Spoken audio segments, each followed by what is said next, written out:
Hi, everybody. Melanie Taylor here, the Director of Education at Eat, Breathe, Thrive, and I'm very excited to be speaking today with our friend Nicole Schnackenberg.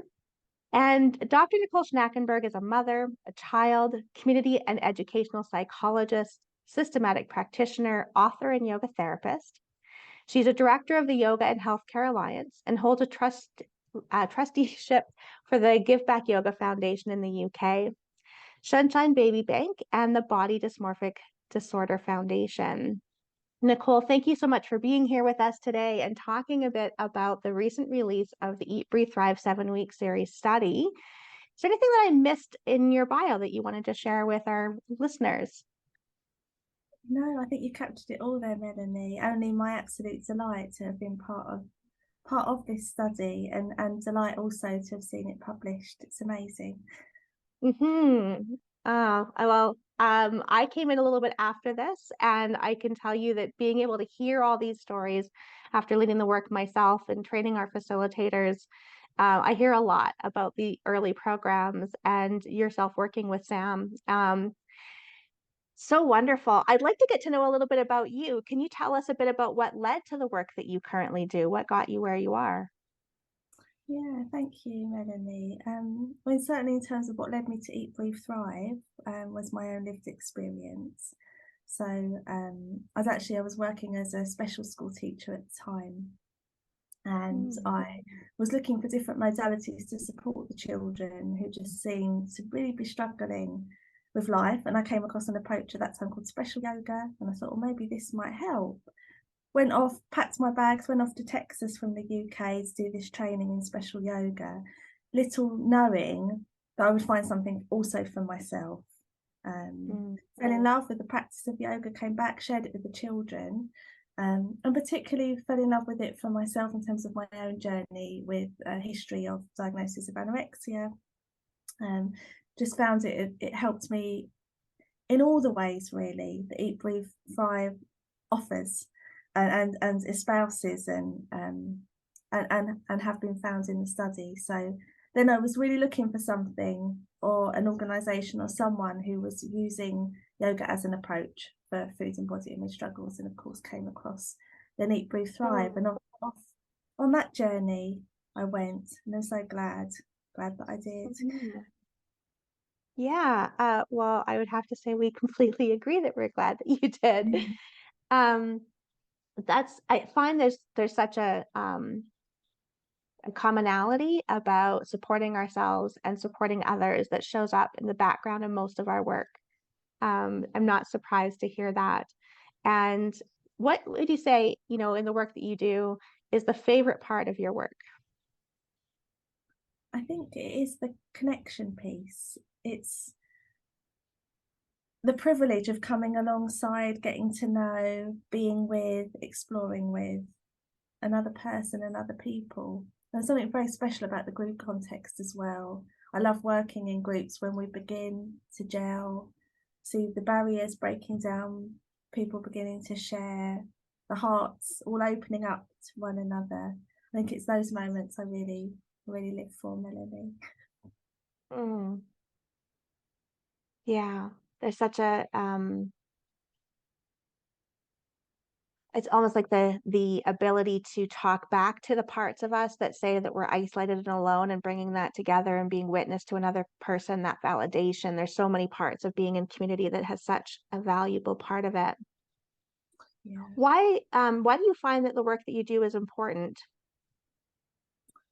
Sorry, could you repeat that one, Melanie? Yes, of course. It said, what about your work is so important, the work that you do? Why is it so important? Such a good question. And I'm sure there's many layers and levels of layers to that answer. It's important because it's needed.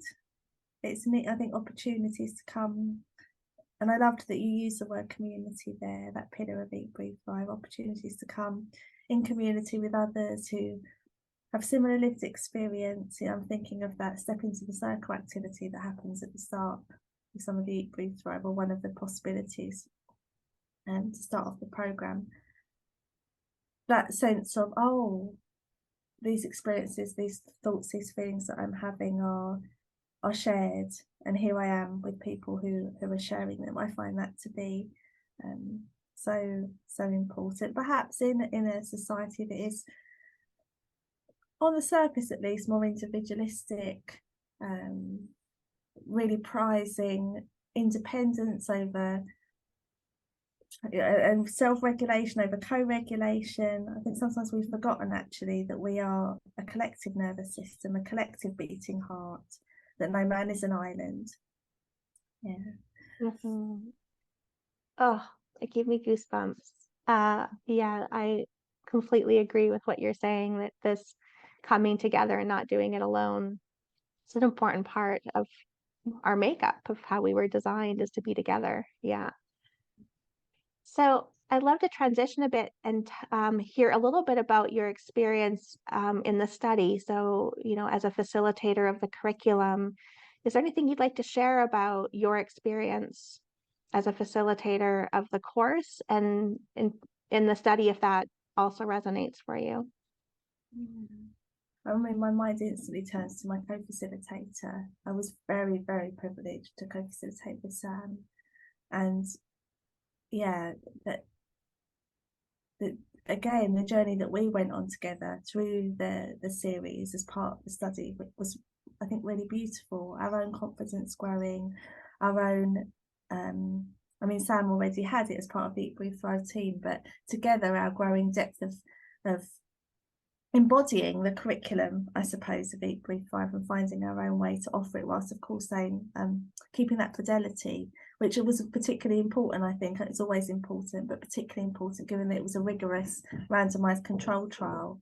So for me, that was something, because I can sometimes go off on a tangent. I think, oh, this is a good idea, and whilst that can be a beautiful thing, I think being part of the randomized control trial was okay. But yes, we're being rigorous, and we must really remain faithful and clear in terms of the content that's being offered. And then of course all sorts of things come out in the wash, don't they, as beautifully happens within a group of people. I have to say I love doing it. Yeah, I can hear it's almost like it's coming back to you as you're speaking about it, just being there and being part of it. Yeah, it feels like a while ago now. I think before we started recording, I'd said to you, oh, I hope I can remember, not that it isn't still very palpable in my memory, but that so much has happened since. But it feels like a very special moment in time. Yeah, and I'm sure many things that I'm not calling to mind right now that are very important. No, absolutely. And I that we never always remember all the details, but we remember the impact, right? The feeling in the room of being together and having these real, authentic conversations as human beings with human beings. Not even so much sometimes facilitator and student, but human beings with human beings discussing our experience as human. Yeah, it's really great. Nicole, I'd love to hear from you why you think this study is important, that that we did it, and any of the results that are something that are important to you. Yeah, it's incredibly important. It's really giving an empirical basis to what so many of us in the field working within yoga and eating disorders, eating struggles know in our bodies, in our hearts. We've seen it in the space. But having that evidence base opens up, doesn't it, Melanie? Just given the world that we're living in, a whole new realm of possibility for commissioners, for people perhaps that have some reservations or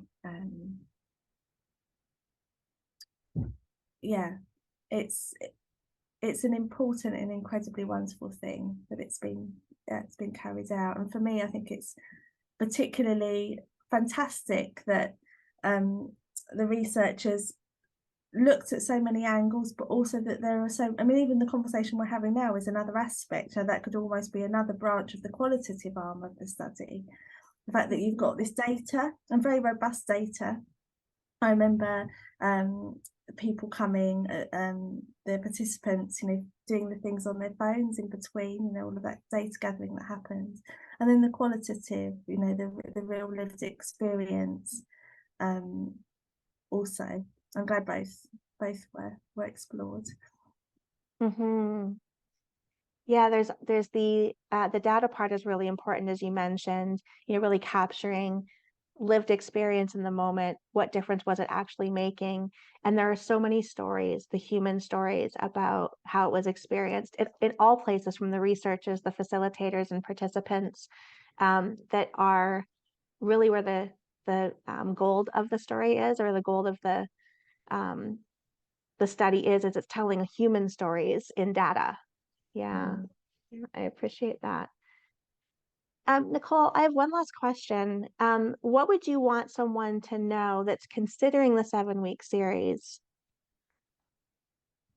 Oh, I'd want them to know that it's worth taking, and I'm putting it, I suppose, into my words from my own lived experience, it's worth taking the risk. I think it's quite a thing to both acknowledge a struggle within oneself, and then not only just to go along to something, but actually to sign up to 7 weeks of something with the same group of people. So you're exposing, it's very vulnerable, isn't it, to expose yourself to that relationship building over time. There are elements of the program that I know for me, at the same time as being the most healing, were also the most confronting. I'm thinking of the Thai yoga, you know, the touch element. That's had a big transformational impact for me, but it was a barrier for me to have the courage to make that connection through touch with another in that way. So yes, taking a deep breath and somehow placing trust not only in the facilitator and facilitators who have done the training, and it's a very robust, rigorous, wonderful, deeply inspired training, have the lived experience, are experts by lived experience, but also the trust in the self, you know, trusting yourself that you can make that journey, and something will come from it in one way or another. It almost goes back to the beginning of our conversation, Melanie. It seems to be that, particularly I think with eating struggles, there can be the element of self-care isn't necessarily very high up. So the idea of I'm going to do something for myself, like a 7-week yoga course, might not be the first thing. You know, I came to it because I wanted to help the children I was working with. I wouldn't have considered taking a yoga class for myself. I would have seen that as indulgent, or, you know, and then discovering something and thinking, no, this is where it begins. You know, I nourish myself, I nourish my heart, and then out into the world. And the pillars of the program, I think, really cover and support those aspects beautifully. Yeah, I really got this holding space for yourself to find what you find there. Yeah. And a key word you said there is trust. Trust in ourselves, trust in the community that we are there with as we share it together. Yeah, and not necessarily knowing what you're going to get out of it, but trusting you'll get something out of it. Yeah, so wonderful. Nicole, is there anything that I didn't ask about that you'd like to share with our audience? That's such a lovely question. Thank you for asking it, Melanie. I think just only to express my gratitude. I feel also part of a community, being an Eat, Breathe, Thrive facilitator, and all the extra things that happen with the, you know, the online forum. I forget what it's called. The Facilitators Network is the phrase Yes. I'm looking for, and all the bits and pieces in between. And continue to be nourished by that, also in unexpected and really wonderful ways. So just to express that gratitude to yourself and to the whole team, the whole community of people involved with Eat, Breathe, Thrive. What a wonderful way to end our conversation. We sort of started with community and then come back and end with community. And we are so honored to have you being part of our team around the world. It's been such an honor to get to know you today and to hear a bit about your experience. Thank you so much for giving of your time and being with us. My pleasure. Thank you too. Thank you.